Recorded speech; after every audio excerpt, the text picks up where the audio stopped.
కూటమి ప్రభుత్వం వచ్చిన ఈ 2 ఏళ్లలో ఎలా ఉంది పాలన? గతంలో జగన్మోహన్ రెడ్డి గారి కన్నా మేము అభివృద్ధి చేస్తున్నాం, బాగా చేస్తున్నాం అని మాట్లాడుతున్నారు. కూటమి ప్రభుత్వంలో జగన్మోహన్ రెడ్డి గారు ఇచ్చినటువంటి ఫెన్షన్లే ఒక కోటి లక్ష 20 లక్షల ఫెన్షన్లు ఏమో వాళ్ళు కట్ చేయటం జరిగింది. మళ్ళీ కొత్త ఫెన్షన్ ఒకటి ఇవ్వటం కూడా లేదు.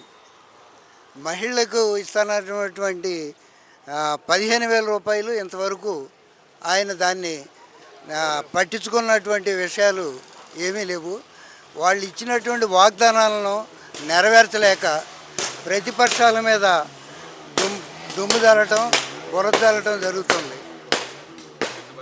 నెక్స్ట్ చంద్రబాబు నాయుడు గారు ఒక మాట అంటున్నాడు పదే పదే, జగన్మోహన్ రెడ్డి చేసిన అప్పుల వల్లే నాకు ఈ భారం పెరిగిపోయిందని. నిజంగా జగన్మోహన్ రెడ్డి అన్ని అప్పులు చేశారా? జగన్మోహన్ రెడ్డి గారు 5 సంవత్సరాలకి 3 లక్షల కోట్లు అప్పులు చేస్తే ఈయన మొత్తం 18 నెలల్లోనే 5 లక్షల చిల్లరే 5 లక్షల కోట్లు చిల్లరే అప్పు చేయటం అనేది ప్రజలకి బాహాటంగా లెక్కలతో సహా కనపడుతుంది.